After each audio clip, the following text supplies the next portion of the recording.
Hot hot అంశాలపై debate news బెంచ్కి స్వాగతం. తాజాగా అమరావతి అన్నటువంటి అంశమే అతి పెద్దదైనటువంటి చర్చగా మారింది. మళ్ళీ ఎందుకు అంటే గతంలో అమరావతి అన్నటువంటిది అద్భుతం, సింగపూర్కి కొంచెం ఎక్కువ, జపాన్కి కొంచెం తక్కువ, అలాగే భారతదేశంలోని అన్ని నగరాల్ని దాటగలిగిన స్థాయి అని ప్రకటించి ప్రారంభించినటువంటి పథకం. దానికోసం 32,000 ఎకరాలు 29,000 మంది రైతులు త్యాగం చేస్తే వచ్చినటువంటిది. 5 పైసలు పెట్టుబడి లేకుండా తీసుకున్నటువంటి భూమి. ఇప్పుడు ఆ త్యాగమూర్తుల త్యాగాలకి విలువ కట్టే సందర్భంలో మధ్యలో జగన్ దాన్ని విధ్వంసం చేశాడని చెప్తే, ఇప్పుడు దాన్ని సెటరైట్ చేస్తున్నామంటే పెట్టుబడులన్నీ విశాఖకి తరలి వెళ్తున్నాయి. అమరావతిలో కార్యాలయాలకి, హెడ్ క్వార్టర్స్‌కి మాత్రమే పరిమితం అవుతుంది. ఇది ఒకవైపున చర్చకొస్తుంటే, లేదు లేదు అమరావతిని రాష్ట్ర రాజధానిగా కన్ఫర్మ్ చేసేశారు. న్యాయశాఖ నివేదిక తయారు చేసి పంపించేసింది. క్యాబినెట్ అప్రూవ్ చేస్తే రేపో మాపో లోక్సభలో ఆమోదం, రాజ్యసభలో ఆమోదం. ఆ పైన చట్టబద్ధత అంటూ ఈనాడు, ఆంధ్రజ్యోతి ప్రభుత్వానికి అనుకూల పత్రికలు అద్భుతంగా ప్రొజెక్ట్ చేసినాయి. అలాగే ప్రభుత్వ అనుకూల మీడియా కూడా హైలైట్ చేసింది. తీరా చూస్తే ఇప్పుడు ప్రభుత్వ వ్యతిరేక media, YSR Congress party media Sakshi ఆ ఫైల్ని తిప్పి పంపించారు. రూల్స్కి విరుద్ధంగా ఉందని. అందులో ఒకటి 2014 సందర్భంలో నుంచి రాజధాని అన్నామని అడిగారు వీళ్ళు. అది అసాధ్యం, హైదరాబాద్ ఉంది కాబట్టి అని తేల్చి చెప్పారు. అలాగే మిగతా అంశాలలో కూడా సాంకేతిక లోపాలను బేస్ చేసుకుని రాజధాని 2024 నుంచి అంటే గనక అంతకుముందు 10 ఏళ్లలో రాజధానికని ఇచ్చిన డబ్బుల గురించిన తేడా వస్తుంది. ఇవన్నీ నివేదికల ప్రాబ్లం వచ్చినాయి కాబట్టి చూడమని తిప్పి పంపించారు. దాంతో న్యాయ నిపుణులతో చంద్రబాబు నాయుడు గారు చర్చిస్తున్నారని సాక్షి రాసుకొచ్చింది. ఇది ఈనాడు జ్యోతి రాసిన వార్తకి భిన్నం. అసలు అమరావతి భవితవ్యం ఏంటి అంశానికి సంబంధించి మాట్లాడింది ప్రస్తుతం మనతో పాటు ఉన్నారు లక్ష్మారెడ్డి, జన చైతన్య వేదిక వ్యవస్థాపకులు, అధ్యక్షులు. నమస్తే. నమస్తే. అమరావతి విషయంలో ఇప్పుడు జరుగుతున్న ఈ 2 పత్రికల యొక్క అంశాన్ని చూసినప్పుడు ఎలా అర్థం చేసుకోవాలి? అంటే అమరావతిని మొదటి నుంచి చాలామంది వ్యతిరేకిస్తూ ఉన్నారు. ముఖ్యంగా 120-125 రకాల పంటలు పండే భూమి అని, ఒక 20 అడుగులు తవ్వగానే కింద భూభాగంలో విపరీతమైన నీరు లభించే ప్రాంతం అని, ఇట్లాంటి మంచి ప్రాంతంలో రాజధాని పేరుతో ఆ పంట భూముల్ని విధ్వంసం చేయటం కరెక్ట్ కాదనేది చాలామంది వాదన చేశారు. చంద్రబాబు నాయుడు కూడా చాలా అసెంబ్లీలో పలానా చోట పెడతామని చెప్పకుండా విజయవాడ సమీపంలో అని చెప్పి ఆనాడు అసెంబ్లీలో ప్రకటన చేసి జగన్మోహన్ రెడ్డి కూడా అంగీకరించిన తర్వాత అది తీసుకెళ్ళి తుళ్ళూరు, అమరావతి ఆ పరిసర ప్రాంతాల్లోకి తీసుకెళ్ళటం జరిగింది. అంటే హైవేకి దాదాపు 20-25 కిలోమీటర్ల అవతలకి తీసుకెళ్లారు. అదే రాజధాని గుంటూరు, విజయవాడ మధ్య ఏర్పడి ఉంటే ఈ పాటికి చాలా అభివృద్ధి అయ్యేది. హైదరాబాద్, సికింద్రాబాద్ లాగా గుంటూరు, విజయవాడ కూడా ఒక జంట నగరాలుగా మారిపోయేది. వీటిని ఆనుకొని ఉన్న మంగళగిరి, తెనాలి ఇలాంటి ప్రాంతాలు కూడా కలిసిపోయేది. ఒక మంచి రాజధానిగా తక్కువ ఖర్చుతో అయ్యేది. కానీ ఈరోజు 33,000 ఎకరాలు రైతుల దగ్గర తీసుకొని మరొక 17-18 ఎకరాలు ప్రభుత్వ భూమిని తోడు చేసి 50,000 ఎకరాలు దాటిన తర్వాత ఇవి కూడా చాలటం లేదు, ఇంకా 44,000 ఎకరాలు కావాలి అని రెండో విడత మరొక 20,000 ఎకరాలకు తీసుకోవడానికి ప్రయత్నం జరుగుతూ ఉంది. దీంతో మొదటి ఇచ్చిన రైతులు ఎంతో ఆశతో ఇచ్చారు. త్వరగా రాజధాని పూర్తవుద్ది, రాజధానిలో మనం భాగం అవుతాం, మన భూములకు విలువ పెరుగుద్ది అనే ఉద్దేశంతో ఇచ్చారు. కానీ వారి ఆశలు ఈరోజు వమ్ము కాబోతున్నాయి. కారణం విపరీతంగా భూమి అవైలబిలిటీ ఉన్న తర్వాత వాటి యొక్క విలువ పడిపోవడం ప్రారంభమైంది. ఒకప్పుడు 5-6 కోట్ల రూపాయలు విలువ చేసే భూమి ఈరోజు ₹1 వచ్చిన పరిస్థితి. పెద్ద ఎత్తున ఒక నమ్మకాన్ని, ఒక విశ్వాసాన్ని కల్పించాడు చంద్రబాబు నాయుడు. అమరావతి అనేది విశ్వనగరంగా మారుద్ది, ప్రపంచంలో 5వ అతిపెద్ద నగరంగా మారుద్ది అని రకరకాలుగా చెప్తూ వచ్చాడు. కానీ ఆచరణలో చూస్తే అది ఒక నగర పంచాయతీగా కూడా లేదు. ఈరోజు మొన్నే నోట్లోంచి వచ్చింది, ఇది మున్సిపాలిటీగా కూడా లేదు, ఇన్ని వేల ఎకరాలు తీసుకున్నా కూడా. మున్సిపాలిటీ కాదు, ఒక నగర పంచాయతీకి ఉండాల్సిన అర్హత కూడా లేదు. కానీ దానికి పెద్ద రైల్వే స్టేషను, 16 ప్లాట్ఫామ్స్, దానికి 2,000 ఎకరాల భూమి, లేదా ఒక పెద్ద ఎయిర్పోర్టు, రకరకాల మాటలతో అప్పులు విపరీతంగా చేసి గత ఈ 17-18 నెలల్లో సుమారు 35-40 వేల కోట్ల రూపాయలు ఒక్క రాజధాని పేరుతోనే అప్పు చేశారు. ఈ అప్పుల యొక్క భారం ఆనాడు ఏం చెప్పారంటే ఇది రాజధాని సెల్ఫ్ ఫైనాన్స్ గా ఉంటుంది, రాజధానిలో ఉన్న అదనపు భూములను అమ్ముకొని అప్పులు తీరుస్తాము, ప్రజల మీద భారం పడదు, రాష్ట్రం మీద భారం పడదు అని చెప్పారు.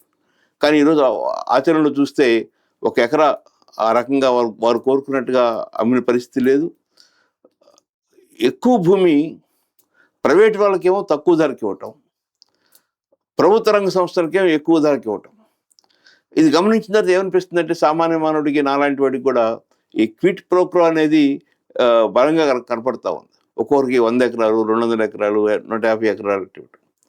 ఇప్పటి వరకు ఒక 1000 మందికి ఉద్యోగాలు లభించే ఒక్క పరిశ్రమ కానీ, ఒక ఐటీ విభాగం కానీ అమరావతి పరిసర ప్రాంతంలో రాలేదు. వస్తాయి అనుకున్న వస్తున్న పరిస్థితి విశాఖపట్నం మనకు కనపడతా ఉంది. అది ఒక కాస్మోపాలిటీ సిటీగా ఇప్పటికే ఎదిగింది. ఆనాడు కేంద్ర ప్రభుత్వం అటు ఇనుముకు స్టీల్ ఫ్యాక్టరీ పెట్టడం వల్ల కానీ, పోర్ట్ ఉండటం వల్ల కానీ, ఆంధ్ర యూనివర్సిటీ కానీ, ఇట్లా రకరకాల కారణాలతో అది కాస్మోపాలిటన్ సిటీగా మారింది. ఒక కులం యొక్క డామినేషన్ అక్కడ లేదు. అన్ని రకాల భాషలు మాట్లాడే వాళ్ళు ఉన్నారు. అందువల్ల అది కనెక్టివిటీ కూడా, ఎయిర్ కనెక్టివిటీ కానీ, సీ కనెక్టివిటీ కానీ, రోడ్ కనెక్టివిటీ కానీ ఇవన్నీ ఉన్న పరిస్థితి.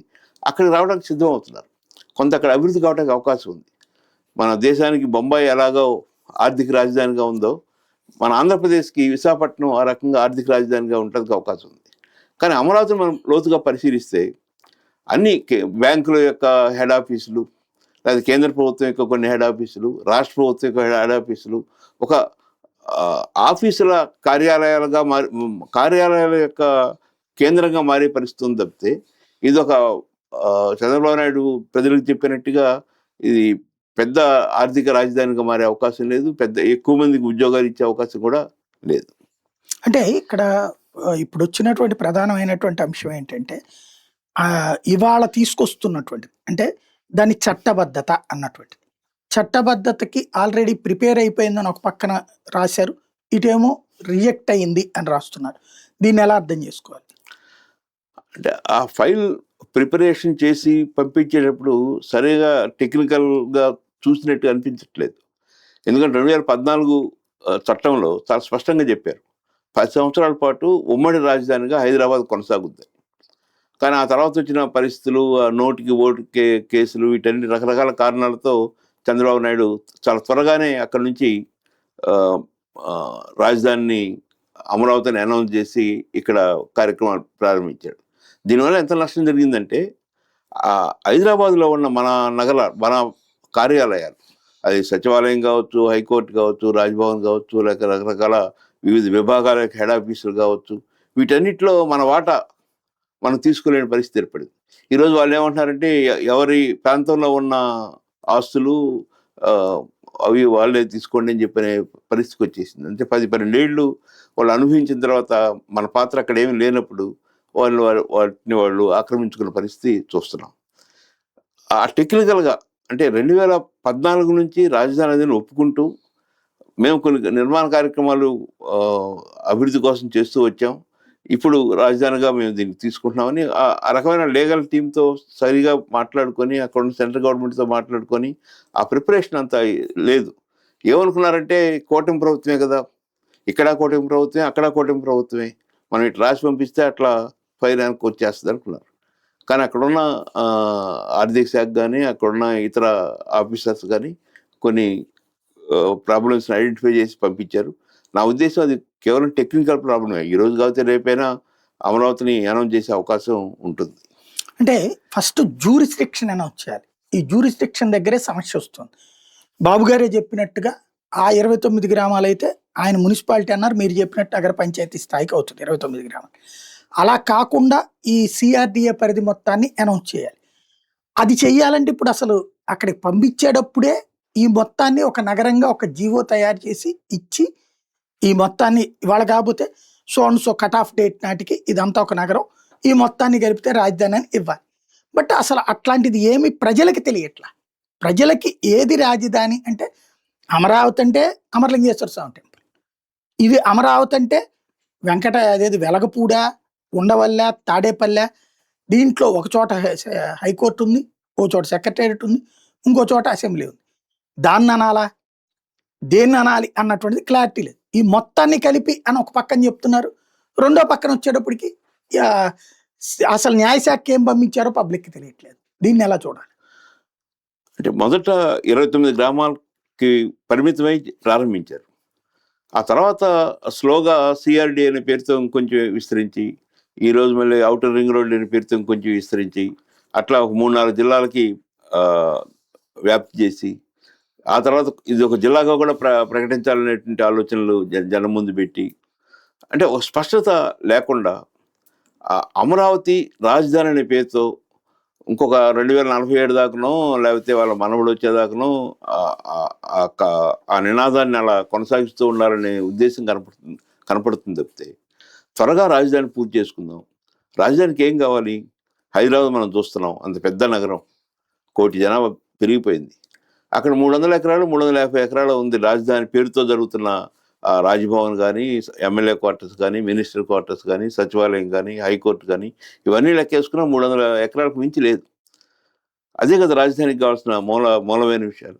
కానీ ఈ రాజధాని అనే పేరుతో నవనగరాలు, రకరకాల పేర్లు చెప్పి దాన్ని విస్తృతపరిచి, రాజధాని యొక్క పరిధిని విస్తృతపరిచి గందరగోళం అయిన పరిస్థితి. జనాన్ని గందరగోళం చేస్తున్నాడు, ఆర్థిక వ్యవస్థను గందరగోళం చేస్తున్నాడు. ఈరోజు ఉత్తర కోస్తాలో ఉన్న ప్రజలు కానీ, రాయలసీమలో ఉన్న ప్రజలు కానీ, ఏంటి ఈ డబ్బులు, ఇన్ని అప్పులు చేస్తున్నాడు. ఈ 17-18 నెలల్లో 2,60,000 కోట్ల దాకా అప్పులు అదనంగా చేయటం జరిగింది. ఈ అప్పుల్లో అత్యధిక భాగం అమరావతి పేరుతో జరుగుతూ ఉంది, కేంద్రీకృతం అయిపోతుంది. మా ప్రాంతాల్లో ఉన్న నీటిపారుదల ప్రాజెక్టులు కానీ, మా ప్రాంతంలో ఉన్న అభివృద్ధి గురించి కానీ మాట్లాడటం లేదు, జరగటం లేదు అనే ఒక నిరాశ అప్పుడే ప్రారంభమైంది. అంత పెద్ద ఎత్తున ఇక్కడ అప్పులు చేసి నగరాలు నిర్మించడం అనేది అది ఆంధ్రప్రదేశ్ భవిష్యత్తుకి మంచిది కాదు. అంటే ప్రజలలో ఒక సెంటిమెంట్, వాస్తవంగా ఆనాడు రాష్ట్ర విభజన తర్వాత సెంటిమెంట్ వచ్చింది అమరావతి. అది సరిగ్గా చేయట్లేదనే సెంటిమెంట్తోనే చంద్రబాబు ఓడించి జగన్కి ఇచ్చారు. జగన్ ఇక్కడ వదిలేసేసి విశాఖను రాజధాని అంటే విశాఖ వాళ్ళు అక్కడే చేత్కరించారు. రాయలసీమకి వెళ్ళి కూడా విశాఖ రాజధాని అంటే వాళ్ళు చీపమ్మన్నారు. అమరావతిలో నువ్వు మమ్మల్ని కాదన్నావు కదా అని చీపమ్మన్నారు. ఓవరాల్గా అమరావతి అన్న సెంటిమెంట్ 2024 ఎన్నికల్లో చంద్రబాబు నాయుడుతో పాటు కూటమి ప్రభుత్వాన్ని అత్యంత బలంగా గెలిపించింది. అంతకుముందు 1-2 సీట్లన్నా వచ్చినాయి 2014లో కానీ అది జగన్కి ఈ 2 జిల్లాల్లో. మొన్నటిసారి తుడిచిపెట్టుకుపోయినటువంటి పరిస్థితి అయింది. దానికి కారణం అమరావతి అన్న సెంటిమెంట్. ఇప్పుడు అలాంటి అమరావతిని కాదు అనగలిగే పరిస్థితి ఎవరికి ఉంటుంది? ఇప్పుడు ఈ అమరావతిని వాళ్ళు కోరుకున్నటువంటి విధంగా, ఏదైతే అక్కడ ఉన్నటువంటి వాళ్ళు కోరుకునే విధంగా రావడానికి ఇప్పుడు విశాఖ డెవలప్మెంట్కి మధ్యన తేడా ఏం కనబడుతుంది? అంటే ఇటీవల వైఎస్ఆర్ కాంగ్రెస్ పార్టీ కూడా సజ్జల రామకృష్ణ అనుకుంటా, విజయవాడ గుంటూరు మధ్య రాజధాని అభివృద్ధి అయితే బాగుండేది, మేము ఆనాడు 3 రాజధానులు అని చెప్పడం కరెక్ట్ కాదనే అభిప్రాయాన్ని వ్యక్తం చేశాడు పరోక్షంగా. అందువలన అమరావతి రాజధాని కాదు, అమరావతిని వదిలిపెట్టి ఇంకోటి చూద్దామనే ఆలోచనలు ఇక ఆంధ్రప్రదేశ్లో ఏ రాజకీయ పార్టీ చేపట్టదు. ఎందుకంటే సెంటిమెంట్ అంత బలంగా ఉంది. అమరావతి అనేది కృష్ణా, గుంటూరు జిల్లాలే కాకుండా అటు గోదావరి జిల్లాలు, ఇటు ప్రకాశం జిల్లా దాకా దాని యొక్క అభిమానం అలా పెరుగుతూ వచ్చింది. కానీ అమరావతి పేరుతో కొన్ని దశాబ్దాల కాలం పాటు నిర్మాణాలు చేపట్టే విధంగా ఖర్చు పెడుతూ, అప్పులు చేస్తూ, ఆ అప్పుల భారాన్ని ప్రజల మీద వేస్తూ ఉంటే అది కూడా వ్యతిరేక పవనాల వైపు వస్తుంది. ఇప్పుడు ప్రతి నెల 7,000 కోట్ల రూపాయలు కేవలం అప్పులు తీర్చడానికి, అప్పుల మీద వడ్డీలు తెచ్చడానికి ప్రతి నెల ఖర్చు పెడుతుంది ఈ రాష్ట్ర ప్రభుత్వం. ఇది ఇంకా ఈ అదనపు అప్పులు కూడా యాడ్ అయితే 7,000 కోట్ల 8,000, 9,000 కోట్లు అవుతాయి.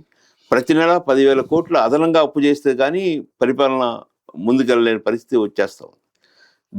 దీని పట్ల ప్రజలు కొంత అసంతృప్తిగా ఉన్నారు, వ్యతిరేకంగా కూడా మారే అవకాశం ఉంది. ఏ అమరావతి అయితే తన గెలుపుకి సోపానంగా మారిందో అదే అమరావతి ఇలాగే కొనసాగితే, ఇంకా ఈ 22 ఏళ్ళు కూడా ఇలాగే కొనసాగితే అది చంద్రబాబు నాయుడికి మరొక శాపంగా మారే అవకాశం ఉంది. అంటే అక్కడున్న ప్రజల్ని కన్విన్స్ చేయడానికి ఇంటలెక్చువల్స్ కానీ మిగతా వాళ్ళు ఇదిగో ఒక్కసారిగా మీరు ఆశించకండి, ఇప్పుడు ఒక హైదరాబాద్ డెవలప్మెంట్కి దశాబ్దాలు కాదు శతాబ్దాలే పట్టింది. బెంగళూరు అయినా చెన్నై అయినా అలా పుట్టగానే ఇలా పెరగలేదు, లేదా ఉట్టి సాఫ్ట్వేర్తోనూ పెరగలేదు. దశాబ్దాల ఎదుగుదలలో సాఫ్ట్వేర్ చిట్ట చివరి మజిలీ అయింది, అదనపు ఆకర్షణ. ఇక్కడైనా ఒక్కసారిగా సాఫ్ట్వేర్లు వచ్చి పడిపోవు, నిదానపు ఎదుగుదల ఉంటుంది. ఇప్పుడు మీరు ఒక గుంటూరు జిల్లా చూశారు, ఒక కృష్ణా జిల్లా, మీరు ప్రకాశం జిల్లానా అవును. మీది?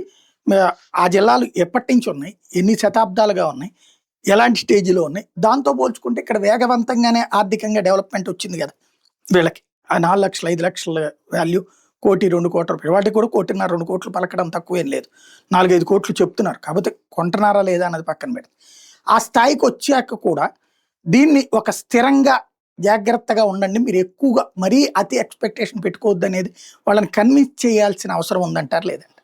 అంటే రైతులను కన్విన్స్ చేయాలి. వాళ్ళు కూడా మానసికంగా సిద్ధపడుతున్నారు. ఒకప్పుడు 6 కోట్లు 7 కోట్ల రూపాయలకి వెళ్ళింది.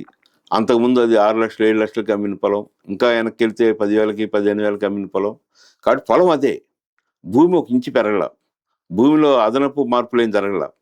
కానీ ఈ ఈ ఈ ఫ్లక్చువేషన్స్, ఈ రకరకాల పేర్లతో విలువ పెరుగుతూ వచ్చింది. భూమి విలువ పెరగటమే సంపద సృష్టి కాదు. భూమి విలువ పెరగటం ద్వారానే ఆ ప్రాంతం అభివృద్ధి కాదు. భూమి విలువ ఎలా పెరగాలంటే ఆ ప్రాంతంలో పరిశ్రమలు రావాలి, ఉద్యోగ అవకాశాలు రావాలి, ఆ ప్రాంతంలో ఇన్ఫ్రాస్ట్రక్చర్ ఫెసిలిటీస్ గణనీయంగా పెరగాలి. ఇవన్నీ జరిగి దాని ప్రభావంతో భూమి విలువ పెరిగితే అది నిజమైన అభివృద్ధి. కానీ ఏమీ పెరగకుండా రాజధాని అనే ఒక పేరుతో విపరీతంగా పెంచేశారు. ఇప్పుడు ఆ పెంచిన ధరలు అమ్మాలంటే కొనేవాళ్ళు లేడు, తగ్గించి అమ్మాలంటే మనసు ఒప్పదు. ఈ మధ్యలో చాలామంది అప్పులు చేసి ₹2 వడ్డీకి ₹3 వడ్డీకి అప్పులు చేసి ఆ రాజధాని పేరుతో పొలాలు కొన్నవాళ్ళు చాలామంది దివాలా తీశారు. ఆ అప్పులు తీర్చలేక, వడ్డీలు తీర్చలేక, అమ్మాలంటే అమ్ముడు పోక చాలా ఇబ్బంది పడ్డారు. కానీ ఈరోజు ఇంత పెద్ద ఎత్తున నిర్మాణాలు, హైటెక్ సిటీ అంటే హైటెక్ బిల్డింగ్స్, సచివాలయం 40-50 అంతస్తులు, హైకోర్టు బహుళ అంతస్తులు, అసెంబ్లీ బహుళ అంతస్తులు. ఇంత అవసరం లేదు. ఇప్పుడు ఉన్న హైకోర్టు, ఉన్న సచివాలయం, ఉన్న అసెంబ్లీ ఉపయోగపడుతుంది, పనిచేస్తుంది. మన శక్తి పెరిగే కొంది, మన ఆదాయాలు పెరిగే కొంది, రాష్ట్రం యొక్క ఆదాయాలు పెరిగే కొంది నువ్వు నూతన భవనాలు, నూతన అవకాశాలను ఉపయోగించుకోవచ్చు. కానీ అప్పులు చేస్తూ ఆ అప్పుల డబ్బులతో ఈ పెద్ద పెద్ద భవనాలు నిర్మించడం అనేది అది రాష్ట్ర ప్రజల మీద భారమే అవుతుంది. అసలు ఆశలు ఎలా ఉన్నాయంటే అరగంటలో మనం గన్నవరం వెళ్ళొచ్చు, విజయవాడ నుంచి ఒక అరగంటలో వెళ్ళొచ్చు, లేకపోతే మంగళగిరి నుంచి ఒక 40 నిమిషాలు వెళ్ళొచ్చు. దాన్ని ఇంటర్నేషనల్ ఎయిర్పోర్ట్గా అనౌన్స్ చేశారు. ఏదో 2-3 ఫ్లైట్లు వస్తున్నాయి. దాన్ని అభివృద్ధి చేసుకోవాల్సింది పోయి మరొక 5,000 ఎకరాలు పలానా చోట కావాలి. లేకపోతే రైల్వే స్టేషన్, ఢిల్లీ యొక్క రైల్వే స్టేషను 60 ఎకరాల్లో ఉంది. దేశ రాజధాని యొక్క రైల్వే స్టేషను అక్కడ నుంచి అన్ని ప్రాంతాలకి ఒక పెద్ద జంక్షన్ లాగా ఉన్న ఢిల్లీకి 60 ఎకరాల్లో ఉంది. కానీ ఇక్కడ 2,000 ఎకరాల్లో కావాలని, 16 ప్లాట్ఫారాలని, అంటే ఇవన్నీ ఒక వింతగాను, ఒక ఆచరణయోగ్యం కాని విధంగాను ప్రజలు ఆలోచించే స్థితికి తీసుకొస్తున్నాడు. రైట్. అంటే పబ్లిక్లో చర్చ ఇదివరకటికి ఇప్పటికి మధ్యలో ఫస్ట్ కావాలి, తర్వాత అంత అక్కర్లేదు, మళ్ళీ ఇప్పుడు కావాలి, మళ్ళీ ఇప్పుడు సాధ్యమా, వీటన్నిటికీ అసలు కూర్చుని పబ్లిక్ ఏం కావాలో కోరుకునేటటువంటి ఒక కడిగి వివరాలు తెలుసుకుని దానికి అనుగుణంగా నిర్ణయం. అట్లాగే ఆ 29 గ్రామాలతో చెయ్యాలా, లేకపోతే ఈ 2 జిల్లాలని కలిపి చెయ్యాలా, ఈ మొత్తాన్ని సిఆర్డీఏ పరిధిని చెయ్యాలా, దీన్ని ఒక నగరంగా సృష్టించాలా లేదా, ఇవన్నిటినీ అసలు ఒక తటస్థులతోనో, మేధావులతోనో, లేకపోతే ఆల్ పార్టీ మీటింగు పెట్టడమో, లేదా ఆ రైతులతో పాటు మిగతా వాళ్ళతో కూర్చోబెట్టి మాట్లాడు, ఇవన్నీ చెయ్యలేదు ఇంతవరకు. చెయ్యాల్సిన అవసరం ఉందంటారు లేదంటారు? అంటే చంద్రబాబు నాయుడు యొక్క నైజం ఏంటంటే అధికారులు లేనప్పుడు అందరితో మాట్లాడతాడు, ఎవరు అపాయింట్మెంట్ అడిగినా ఇస్తాడు, వాళ్ళతో గంటల తరబడి మాట్లాడతాడు, వాళ్ళు చెప్పిన చాలా శ్రద్ధగా వింటాడు, తప్పకుండా చూద్దాం, చేద్దాం, పరిశీలిద్దాం అంటాడు. అధికారంలోకి వచ్చిన తర్వాత మళ్ళీ అధికారం పోయేదాకా మధ్యలో ఎప్పుడూ అఖిలపక్షం పిలవాలని కానీ, మంచి నిష్ణాతుల్ని పిలిచి చర్చిద్దామని కానీ, తెలుసుకుందామని కానీ ఇదంతా మర్చిపోతాడు. ఒక 4-5 ఒక ఐఏఎస్ క్యాడర్ని నమ్మి వాళ్ళని దగ్గర పెట్టుకొని వాళ్ళతో చర్చిస్తూ, ఐఏఎస్ ఆఫీసర్లు ఎలా ఉంటున్నారు ఈరోజు, రాజు యొక్క మనసు ఎరిగి ఆయన ఆలోచనలకి అనుగుణంగా చెప్పేవాళ్ళు కానీ తయారయ్యారు. అందువల్ల ఈయన అమరావతిని విశ్వనగరం అంటే అవునండి విశ్వనగరం చేయొచ్చండి, అది ఇబ్బంది కాదు. ఇట్లా ప్రజలతో మమేకమై ప్రజలను అడిగి ప్రజలను తెలుసుకొని చేయాలనేది కన్నా మర్చిపోయి మీడియాని హైజాక్ చేసుకొని మీడియా యొక్క భాగస్వామ్యంతో మీడియా యొక్క పాపులారిటీతో 5 ఏళ్ళు గడుపుదాము, తను అనుకుంది అమలు చేస్తూ ఉందాం అనే ఆలోచనే ఉంది. రెండోది, గతం కన్నా ఇప్పుడు నేను గమనించింది, గతంలో ఏదైనా ఒక విమర్శ వస్తే, ఇప్పుడు ఉదాహరణకి మేము ఈ పీపీపీ మోడల్లో మెడికల్ కాలేజ్, ప్రభుత్వ మెడికల్ కాలేజ్ని తీసుకెళ్ళడం తప్పని విమర్శలు చేస్తూ ఉన్నాం. గత చంద్రబాబు నాయుడు అయి ఉంటే ఆ విమర్శలకి స్పష్టంగా సమాధానం చెప్పటం, ఆలోచించటం, తను చేసిన తప్పు అనుకుంటే కొంచెం సవరించుకోవటం, ఇలా చేసి ఉండేవాడు. కానీ ఈరోజు ఆ పరిస్థితి లేదు. ప్రతి తప్పు విషయాన్ని కూడా ఒప్పుగానే ప్రజలను నమ్మించడానికి ప్రయత్నం చేస్తున్నాడు. అందరితో మాట్లాడి చర్చించి ముందుకెళ్దామనే ఆలోచన ఈరోజు పూర్తిగా లేదు. దానికి తోడు లోకేష్ కూడా పక్కకు వచ్చిన తర్వాత, ఇద్దరు తోడైన తర్వాత లోకేష్ యొక్క ప్రభావం కూడా ఎక్కువగా కనపడతా ఉంది. అంటే ఇప్పుడు ఓవరాల్గా చూస్తే ఒక 20 ఏళ్లలో హైదరాబాద్ని ఎక్స్పెక్ట్ చేయొచ్చా? అమరావతిలో గుంటూరుని ఎక్స్పెక్ట్ చేయాలా? మంగళగిరిని ఎక్స్పెక్ట్ చేయాలా? విజయవాడని ఎక్స్పెక్ట్ చేయాలా? అమరావతిన ఏ స్థాయికి ఎదగచ్చు 10 ఏళ్లలో? 20 ఏళ్లలో 20 ఏళ్లలో గుంటూరు స్థాయికి రావచ్చు. గుంటూరులో ఈరోజు సుమారు 10 లక్షల జనాభా ఉన్నారు. ఆ 10 లక్షల జనాభాకు చేరితే చాలా గొప్ప విషయంగా చెప్పుకోవాలి. కానీ అమరావతి అనే పేరుతో అమరావతిలో గుంటూరు భాగం, విజయవాడ భాగం, తెనాలి భాగం, మంగళగిరి భాగం ఇవన్నీ చెప్పి దాని పరిధి పెంచి ఇది అమరావతి అని అంటే అప్పుడు కోటి జనాభా కావచ్చు. అంటే కృష్ణా జిల్లాలో 80 లక్షలు ఉంటుంది. కృష్ణా జిల్లాలో ఉన్న ప్రజలు, గుంటూరు జిల్లాలో ఉన్న ప్రజలు వీళ్ళందరినీ కలుపుకుంటే కోటి కావచ్చు. కోటి పెరిగింది అని అంటే అది అమరావతి వల్ల పెరిగింది కాదు, అది ఆల్రెడీ పెరిగి ఉన్న ప్రాంతం. ఒక ప్రాంతం అభివృద్ధి కావాలంటే ఇప్పుడు ఉదాహరణకు హైదరాబాదు ప్రతిరోజు 1000 ఉద్యోగాలు వస్తున్నాయి యావరేజ్న. ఆ 1000 ఉద్యోగాలు కూడా 50,000 జీతం కన్నా పైన ఉద్యోగాలు. సో 50,000 ఆదాయం కన్నా పైన ఉద్యోగాలు రావడంతో 1000 మంది యాడ్ అవ్వటంతో 1000 కుటుంబాలు యాడ్ అవుతాయి. ప్రత్యక్షంగా 1000 కుటుంబాలకు అక్కడ అవకాశం దొరుకుతుంది. పరోక్షంగా ఈ 1000 కుటుంబాలు రావడం ద్వారా కొత్త సినిమా హాళ్ళు, కొత్త టీ స్టాళ్ళు, కొత్త కిరాణా షాపులు, సో అట్లా అది ఎదిగింది. కానీ అమరావతిలో పరిస్థితి ఏంటి? అమరావతిలో 2014 నుంచి 2024 మధ్య అమరావతి జనాభా పెరిగిందా తగ్గిందా అంటే తగ్గింది. తగ్గడానికి కారణం ఏంటి? అమరావతిలో ఆనాడు ఉన్న వ్యవసాయ కార్మికులు, అమరావతిలో ఆనాడు ఉన్న రైతులు, వాళ్ళు ఎక్కువ మంది అక్కడి నుంచి వెళ్ళిపోయి గుంటూరుకో, విజయవాడకో, తెనాలకో ఎక్కడ ఉపాధి ఉంటే అక్కడికి వెళ్ళిపోయారు వ్యవసాయ కార్మికులు. రైతులు ఎక్కువ మంది ఆ ఉన్న భూముల్లో కొంత అమ్ముకొని ఇక్కడ అపార్ట్మెంట్లు లేకపోతే విల్లాస్ కొనుక్కొని పిల్లల్ని చదివించుకుంటూ ఇక్కడికి వచ్చేసారు. అక్కడ జనాభా తగ్గింది. ఇప్పుడు బ్యాంకుల యొక్క శాఖలు కానీ లేకపోతే గవర్నమెంట్ యొక్క కొన్ని శాఖలు కానీ వస్తే ఆ తగ్గింది ఫిలప్ అవుద్ది తప్పితే అదనంగా పెరిగే అవకాశం లేదు. రైట్. ఫైనల్గా ఇప్పుడు అమరావతి అంశం మీదన వేగంగా ఇటు ప్రభుత్వం వేగంగా స్పందించాలా, కేంద్ర ప్రభుత్వం వేగంగా స్పందించాలా? దీనికి పరిష్కారం చట్టబద్ధత అన్నటువంటిది మొత్తం నగరానికి వస్తే బెటర్ అనుకుంటున్నారు. ఏది ఈ సిఆర్డిఏ పరిధి మొత్తానికి అక్కడి వరకు వస్తే బెటర్ అనుకుంటున్నారు. మనం ప్రపంచంలో రాజధానులు చూస్తే, ముఖ్యంగా అమెరికా లాంటి చోట చూస్తే అక్కడ చిన్న చిన్న పట్టణాల్లో రాజధానులు ఉంటాయి. రాజధానికి వాళ్ళ ఉద్దేశం విశ్వనగరమని కాదు, పరిపాలన ప్రాంతం, పరిపాలన విభాగం, పరిపాలనకు కావాల్సిన భవనాలు, ఆ స్టాఫ్ ఉండేట్టుగా. ఇక్కడ ఆ దృష్టితో చూడకుండా మనకి ఏమైందంటే బ్రిటిష్ పాలనతో బొంబాయి, కలకత్తా, ఢిల్లీ, చెన్నై ఇవన్నీ అటు నగరాలుగా మారినాయి, రాజధానులుగా మారినాయి. వాళ్ళ పరిపాలన అవసరాలు ఇచ్చి అలా పెంచారు. అందుకని వీళ్ళ మైండ్లో రాజధాని అంటే అభివృద్ధి జరుగుద్ది, రాజధాని అంటే పెద్ద పారిశ్రామిక నగరంగా మారుద్ది అనే భ్రమలతో ఆ కోణంలో చూస్తూ ఉన్నారు. కానీ ఆంధ్ర రాష్ట్రం యొక్క ఆర్థిక పరిస్థితి, ఇక్కడున్న అప్పులు, ఇక్కడున్న వాతావరణం ఇవన్నీ చూసిన తర్వాత రాజధాని పేరుతో అంత పెద్ద విస్తీర్ణంలో లక్షలాది ఎకరాల్లో నిర్మించాలని ప్రయత్నం చేస్తే ఆ ఇన్ఫ్రాస్ట్రక్చర్ అయ్యే ఖర్చే 2 లక్షల కోట్లు 3 లక్షల కోట్లకు చేరే అవకాశం ఉంది. అది పెద్ద భారంగా మారబోతుంది. రైట్. ఫైనల్గా ఈ జగన్ మొన్న ఒక ప్రెస్ కాన్ఫరెన్స్ పెట్టడం, అంతకుముందు చంద్రబాబు ఒక ప్రెస్ కాన్ఫరెన్స్. బాబు గారేమో తను ఈ రాష్ట్ర ఆర్థిక పరిస్థితిని గాడిని పెట్టేశాను, జగన్ టైంలో 7 లక్షల కోట్లు నష్టపోతుంటే నేను దాన్ని సరిచేశాను.